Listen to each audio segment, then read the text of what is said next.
इदं सुरूपं तथा वा कलत्रं यशश्चारुचित्र धनं मेरुतुल्यम् मनश्चेन लग्नं गुरोरङ्घ्रिपद्मे ततः किं ततः किं ततः किं ततः किम्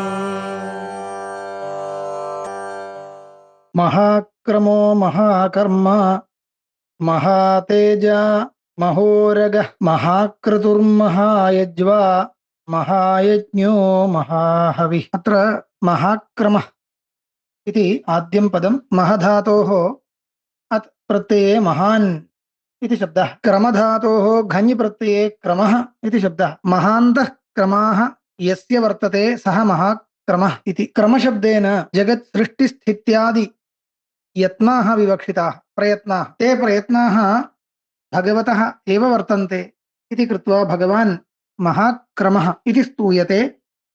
महाक्रमाय नमः। महाकर्मा इत्यत्रापि तद्वदेव, महान्ति कर्माणि यस्य सः महाकर्मा। महान्ति कर्माणि, अत्युत्कृष्टानि कर्माणि भगवतो वर्तन्ते इति कृत्वा भगवान् महाकर्मा इति स्तूयते। महाकर्मणे नमः। अनन्तरं महातेजाः इति। महातेजाः इत्यत्र वस्तुगत्या विसर्गो वर्तते। स विसर्गः सन्धौ लुप्यते, तस्मात् महातेजा महोरगः इति पठामः यद्यपि, तथापि पदच्छेदे क्रियमाणे महातेजाः इति छेदः कर्तव्यः। महत् तेजः यस्य सः महातेजाः इति।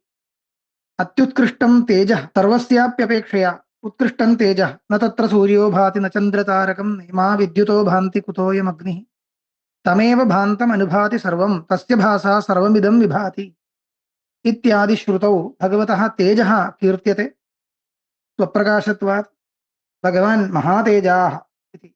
महत् तेजः यस्य सः महातेजाः। तिजधातोः असुन् प्रत्यये तेजः शब्दः महातेजसे नमः इति चतुर्थ्यां प्रयोक्तव्यम्। भगवान् स्वप्रकाशत्वाद् वा महातेजाः अथवा महाप्रभाववत्वाद् वा महातेजाः इति वर्णयितुं शक्यते। तदनन्तरं महोरगः। महांश्चासौ उरगश्च महोरगः। उरगशब्देन सर्पः गृह्यते। उरसा गच्छति इति उरगः। गमधातोः डप्रत्ययः। महोरगः इति शब्देन वासुकिः ग्राह्यो भवति। सर्पाणामस्मि वासुकिः इति गीतायां भगवता उक्तत्वात् तादृशवासुकेः तादात्म्यारोपं कृत्वा भगवान् स्तोतुं शक्यते महोरगः इति। महोरगाय नमः इति चतुर्थ्यां प्रयोक्तव्यं। तदनन्तरं महाक्रतुः इति। क्रतुर्नाम यागः। सोमादियागाः अश्वमेधादियागाः क्रतुशब्देन उच्यन्ते, अथवा तदुद्देशेन मोक्षोद्देशेन क्रियमाणं कर्म सर्वं क्रतुशब्देन उच्यते। अथवा क्रतुशब्दस्य संकल्पवाचित्वात् उपासनानि क्रतुशब्देन उच्यन्ते। सर्वथापि महान्तः क्रतवः यस्य अथवा यदुद्देशेन प्रवृत्ताः सः भगवान् महाक्रतुः। भगवन्तमुद्दिश्यैव महान्तः क्रतवः प्रवर्तन्ते लोके इति कृत्वा महाक्रतुः इति सर्वेषां क्रतूनाम् उद्देश्यभूतो भगवान् स्तूयते। महाक्रतवे नमः। महायज्वा इति तदनन्तरं पदम्।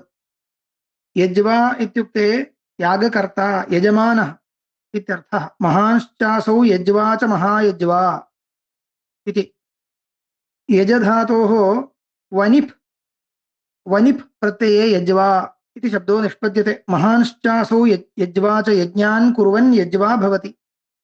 यज्ञानां निर्वर्तयितारः यज्वानः इति उच्यन्ते। यज्वा, यज्वानौ, यज्वानः। महानसौ यज्वा सर्वस्यापि प्रपञ्चनिर्वहणरूपस्य यज्ञस्य कर्ता भगवान् इति वा आरोपं कृत्वा कल्पनया भगवान् महायज्वा इति शब्देन स्तूयते। महायज्वने नमः। अथवा यागानां कर्तृरूपेण यः वर्तते यजमानः लोके, तस्य भगवतः तादात्म्यारोपं कृत्वा भगवान् स्तूयते इति वक्तुं शक्यते। अथवा भगवतः स्वकीयेषु अवतारेषु रामाद्यवतारेषु लोकसंग्रहार्थं यज्ञाः कृताः इति पुराणेषु प्रसिद्धं। तदादायापि भगवान् महायज्वा इति स्तोतुं शक्यते। महायज्ञः इति तदनन्तरमस्ति। यजधातोः नडि प्रत्यये नडि यज्ञः, नट् इति प्रत्ययः, तस्मिन् कृते यज्ञः इति शब्दो भवति। महाश्चासो यज्ञश्चेति महायज्ञः, सकल यज्ञस्वरूपः भगवान् इति। यज्ञो वै विष्णुः इति अस्ति श्रुतिश्च। यज्ञानां जपयज्ञोऽस्मि इत्यादि गीतोक्तरीत्या विशिष्य जपयज्ञरूपो भगवान् इत्यपि स्तोतुं शक्यते। तथा च महायज्ञः इति महायज्ञाय नमः। यद्वा महान् यज्ञः यस्य सः महायज्ञः, महान्तो यज्ञाः यमुद्दिश्य प्रवर्तन्ते स भगवान् महायज्ञः इति वा अभिप्रायो वर्णयितुं शक्यते।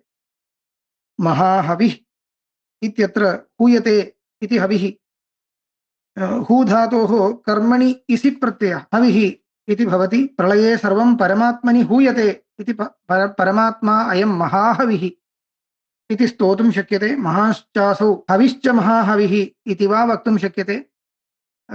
तत्र ब्रह्मार्पणं ब्रह्महविः, ब्रह्माग्नौ ब्रह्मणा हुतं ब्रह्मैव तेन गन्तव्यं ब्रह्मकर्म समाधिना इत्यादि श्लोके भगवान् हविष्ट्वेनापि निरूपितः उपासनार्थम् इति प्रसिद्धम्।